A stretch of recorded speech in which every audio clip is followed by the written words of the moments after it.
How does one leave the mind? How does one become embodied?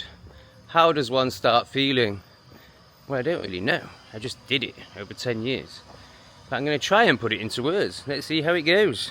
So for me, we're completely conditioned from early years, from schooling, from what our family tell us, from everything society tells us, to have our presence up here. You know, if you speak to a Chinese child, and yes, I'm stealing this from Alan Watts, and you ask them where are they, they'll point to their heart or maybe their solar plexus. They understand, they feel that they are present in their body. But in the West, we've been completely conditioned into identifying our presence as behind our eyes, our brain, our mind. And this is a very confusing space. I call it the heady space. It's a space where we lie to ourselves. It's the space where all our delusions are. It's a space where our cognitive dissonance is. And if we're operating from that space, then we can only be operating from the ego.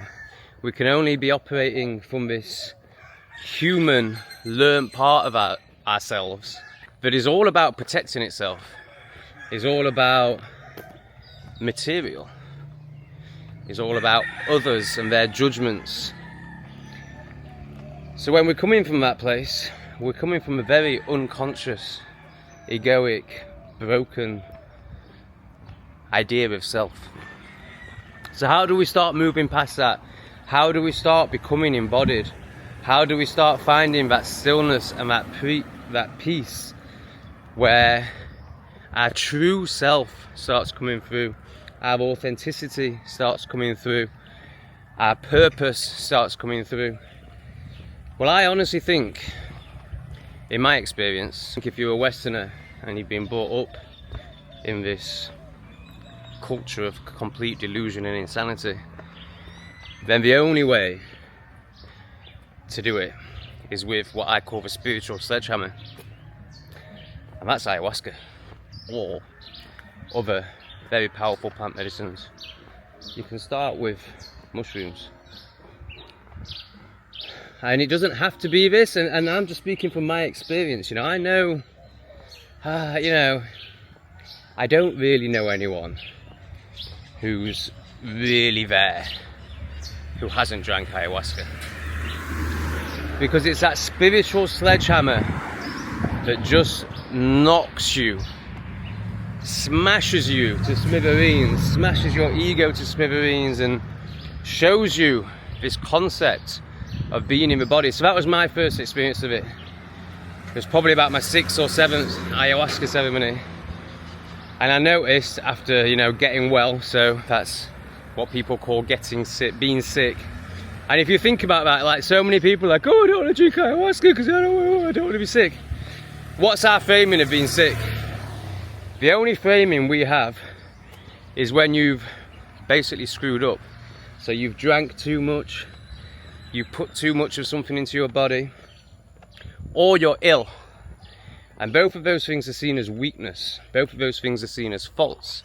We ridicule those things on a subtle level. We certainly look down on those things, and we fear those things, being ill or being too drunk. So that's the only framing we have for being sick. But what if you reframed it and called it getting well, removing energy from your body? This is what's happening in an ayahuasca ceremony. When you're getting well, you're literally getting well. You're removing trapped energy, and that can come in the form of yawns, tears, sickness often. So that was my first experience of embodiment. That was my first experience of not being in the mind, of just being in the body, and just being in total peace. But to get there, through the night, I'd had to feel all of my anxiety, all of my pain. This is why, first of all, it's the conditioning that puts us there. But this is also why it's so hard to leave there. Because then we have to start feeling our emotion for the first time and feeling our pain for the first time, and this is what everyone's running away from. Now, once I'd felt that, once I'd experienced that, and I had it as a concept, obviously once the ayahuasca wore off, I was straight back into my mind. There was another time when I did a vision quest, so that's 3 days in a hut, or the version I did was 3 days in a hut with nothing but water and self. And when I left that, if I thought of a question in my mind, the answer came from my stomach, and it came in either like a, you could call it an excited feeling, although that's a bit much, but like an uplifting feeling, or a sinking feeling. And you know, it was literally my body speaking to me, my body answering the questions. But then that lasted about 6 hours, because then I went back into the business I was running at the time, and had to start speaking to people about the weather and their dog. That was the business I ran, a dog care business. And just, you know, general plebeian chat, which obviously puts you straight back in the mind. You know, this is why I'm so careful about who I spend time with, or basically don't spend time with anyone, because you have to operate from the mind. You have to meet people where they're at, and if they're in their mind, it drags you back into your mind. Anyway, once I had this concept, I carried on doing a lot of plant medicine, but I also started introducing other things, such as dance. So 5 rhythms dance, for example, is a great way of leaving the mind and getting into the body. 5 rhythms go through the 5 rhythms of life, which I forget, but it's something like staccato. I know chaos is the 3rd one. So the music changes dramatically 5 times and goes into these different genres, and your energy does. And the difference with 5 rhythms dance, so if the only dancing you know is like in a nightclub, like, hey, yeah, hey girl, look at me, yeah. You know, that's dancing for others. That's dancing from the ego. That's dancing to look cool. That's dancing to get sex. Very different concept to dancing for self. And what you find when you get experience with dancing for self, i.e. not caring what anyone thinks, not caring if you're like, you know, basically what happens is you start letting your body lead. So after 6 months of doing 5 rhythms, I'm not a natural dancer. It took a lot for me. You'll find like suddenly your hand is leading the dance, and you're just following your hand and connecting with your body. Obviously meditation is another very good tool for leaving the mind. But what I found was I couldn't do those things until I'd done the ayahuasca. Because I couldn't surrender. I couldn't get out of my mind. It was just impossible. But when you drink ayahuasca, you don't have any choice. You have to surrender to the medicine. Otherwise, you're just going to be in a bucket all night, throwing up your guts. And this is what you learn. You learn that resisting life is futile, and all you can do is surrender to it. So unfortunately, this isn't something that can come from the intellectual, because you're trying to escape the intellectual. This isn't something that can be read in a book. Obviously all that helps, but it comes down to experience. Like, you have to experience it. And the reason you haven't drank ayahuasca yet is your fear, is your ego. Is your ego trying to keep you safe? Is trying to keep itself in control. And if you're not willing to lean into that fear, you're never going to become embodied. You know, this phrase leaning in is so crucial. You know, for me, obviously there's times I feel fear and go, oh, no, I'm not doing that, I'll have a joint instead. But in general, my ethos in life is to follow the path of most resistance. We're so conditioned into trying to survive, basically. Trying to stay safe, trying to control our existence, trying to get through life without any mistakes, without any problems. And it's just ridiculous. This is how we stay zombies. You know, it's the mistakes that teach us. It's the following the path of most resistance. Leaning into the fear. But on the other side of that is our gold, is our authenticity. The feeling of anxiety, the feeling of fear comes from the unknown. It comes from the fear of losing what we know, the little bit of safety that we have, the little bit of stability that we have. I'll never forget, I'm going back to my football unconscious days now, and I just started doing LSD. And a mate of mine was like, oh, I'll never do that. I've read that you might never be the same after. And I wasn't quite wise enough to say this at the time. I was just like, oh, right, yeah, maybe. But, you know, now I look back on that and I'm just like, I just want to look at him and go, yeah, I mean, this guy was OCD as fook, was so unhappy, and he was like, oh, I don't want to take any hallucinogens, you might never be the same again. Like, yeah, that's why you take them, idiot. Why would you want to be the same? Like, keep expanding, keep finding new versions of yourself, deeper versions of yourself, more authentic versions of yourself. So ultimately, if you want to become embodied, if you want to become wise, you have to lean into the fear. You have to chase the fear. You have to see the fear as a teacher. And it goes back to what we were talking about in the last video about depression. Being your teacher. You know, you have to honor these things and be open to these things and respect these things and see them as what they are. That question is massive. What is this teaching me, instead of why is this happening to me? What is this depression teaching me? What is this anxiety teaching me? What is it I'm avoiding? Where is it I should be going? Because you should be going to the heart of that anxiety, because that's in your body. That's coming from your gut. That's coming from your solar plexus. Oh yes, I think I'm home. Oh, I think I've managed to do it. I was sat with somebody I was spending a bit of time with in England. We were talking about this experience I'm about to have in Mexico, and I can't quite remember how, but he ended up saying the sentence, you know, he was just messing around really, and this is like a 50-year-old man. He ended up saying the sentence, you know, you can either go and do it yourself, or the only other way is if you had a really good best friend that you trusted, and you could pay them to do it, to do the travel, and then they could come back and tell you what it's like.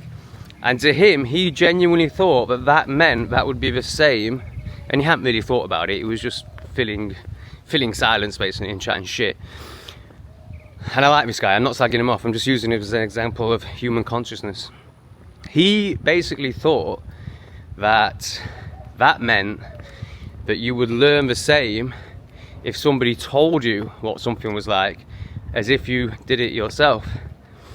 And obviously I just corrected him because I can't stand nonsense. And I was just like, no. Like, it's all about experience. It's all about experiencing it yourself, being in that moment, feeling it.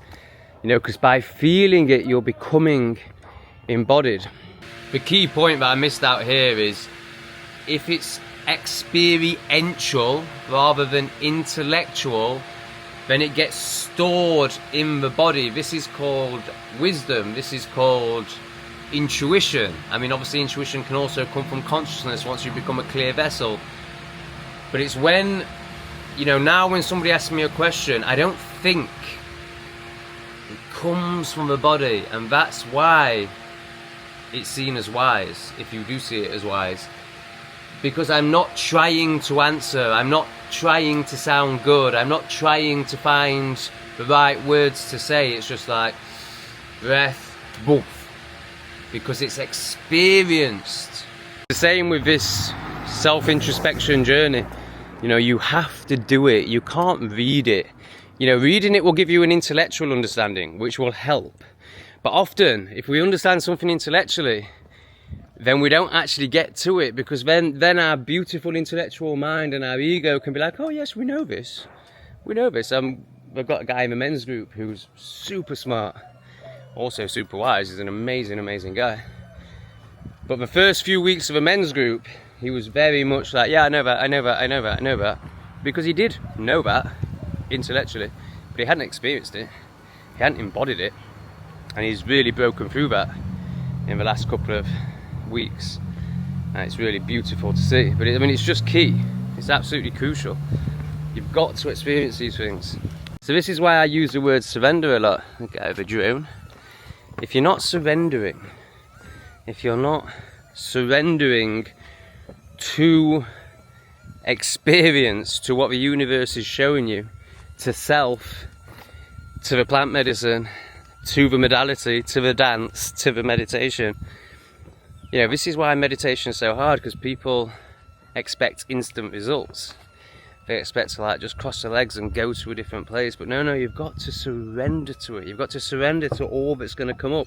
When you start meditating for the first time, the first thing that's going to happen is all your anxiety is going to come up. And you'll probably tell yourself a story of like, I'm bored, this is boring, oh, I'm in the mind. But that's the process. I mean, meditation is a 15-year process to get anywhere, really, or certainly a 5-year process. That's why I barely do it, because it's really hard work. I'm resisting it.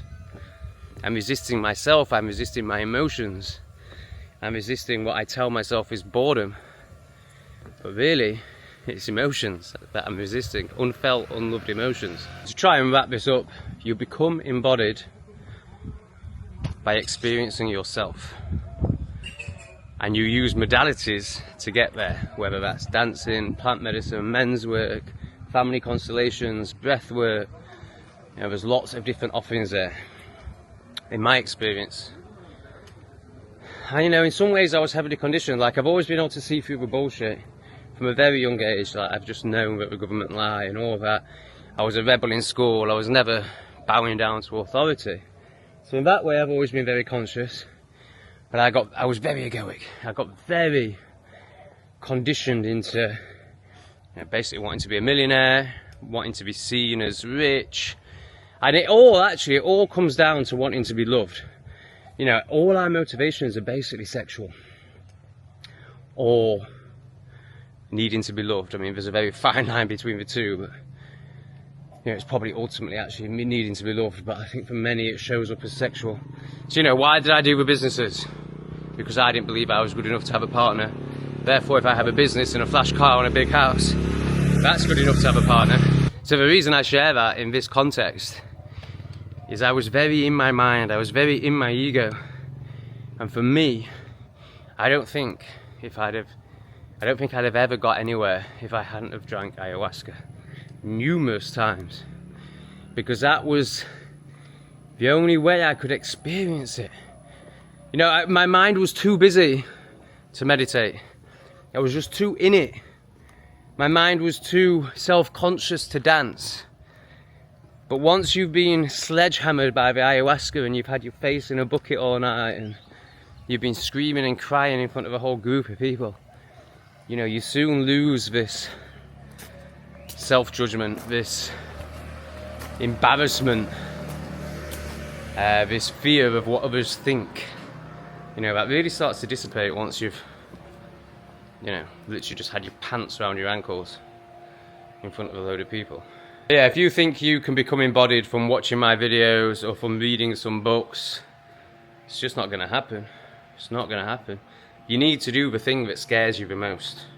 Whatever it is you think of and you just think, oh my gosh, that's so scary, which is probably plant medicine.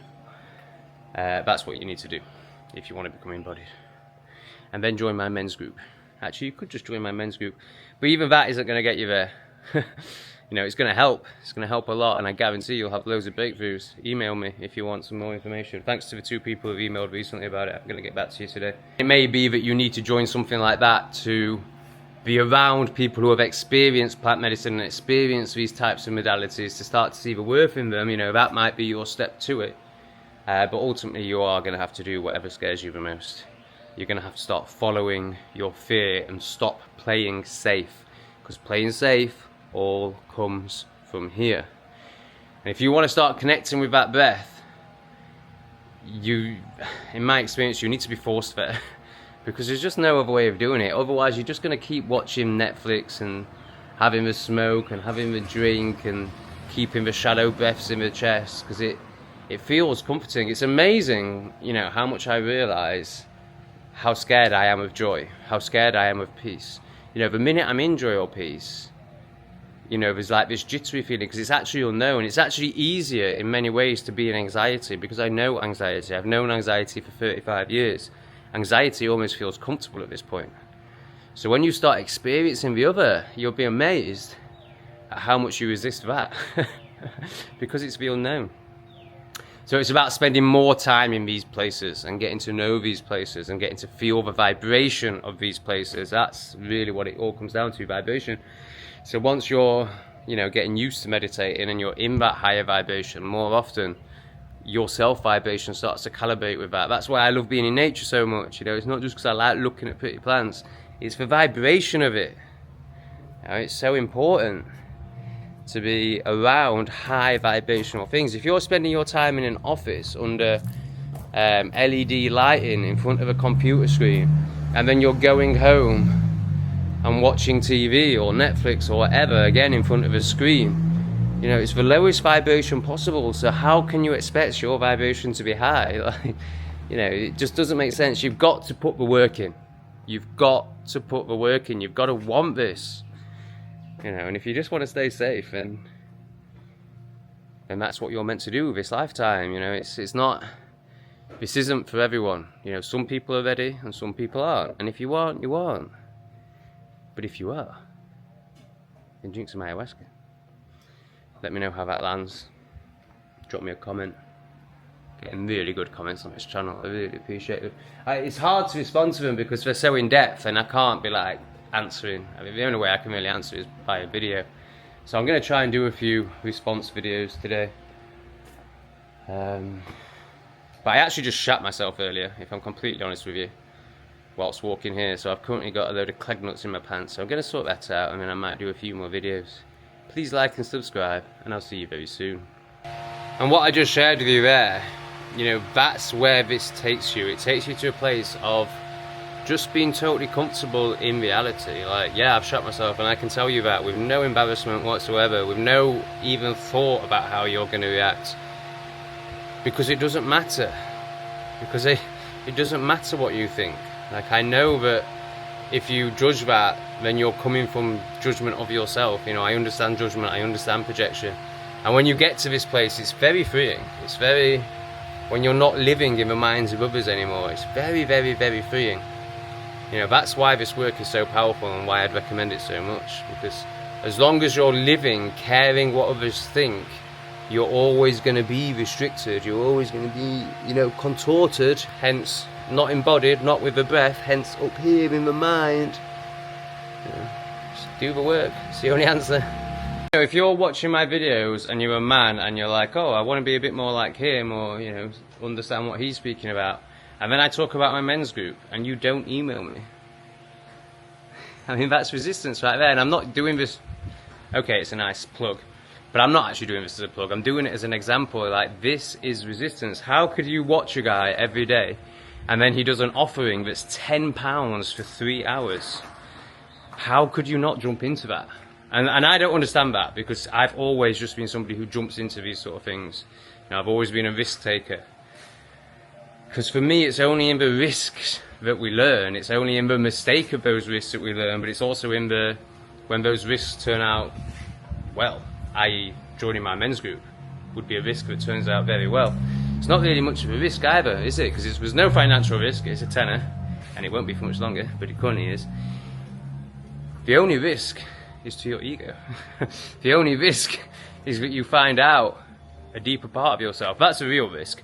Your mind might tell you that it will be a waste of time, but actually what will come up is fear. You know, if there was one man who joined and he came to the first week and he loved it, and it was the first time he'd done anything like that, like, you know, he was so fresh and he was great. And then he was like, yeah, I'm joining up, you know, that was fantastic. And you could see like the wow in him. And then he didn't turn up for the second session. And then he messaged me twice for the next 2 weeks saying, I'm going to be there tonight, and then didn't turn up. Because it's scary. Being seen is scary when you've spent your whole life living behind the narcissistic mask, or the people-pleasing mask, or whatever mask you're wearing. It's very scary when you're in a group of authentic people and that mask is getting taken off. So it's fear. It's fear that stops us. It's fear. Yeah, it's fear that stops us from leaning in. But yeah, this channel is for people who are ready to lean in. I mean, it's for anyone. You watch it, you do what you want, even if you're, you know, going to come back to this world 1,000 more times before you lean in, because you're going to have to do it eventually. The lessons that aren't learned today will just keep coming back tomorrow. So lean into the lessons, and then you'll learn a new lesson the next time, because the universe never stops. It just gets deeper and deeper and deeper, and more interesting, and more peaceful. But yeah, the lessons never stop. But if you learn to just lean in, then they don't keep repeating. You know, they're lessons and they're beautiful, and then you move on, and then you are wiser and deeper and closer to enlightenment, And then the next lesson comes, which is a gift for you.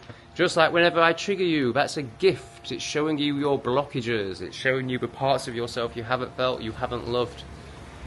Triggers are a great gift. That's why I love judging everyone. That's more on my other channel there. I don't know if you watch that one. Alright, I think that's it. See you later.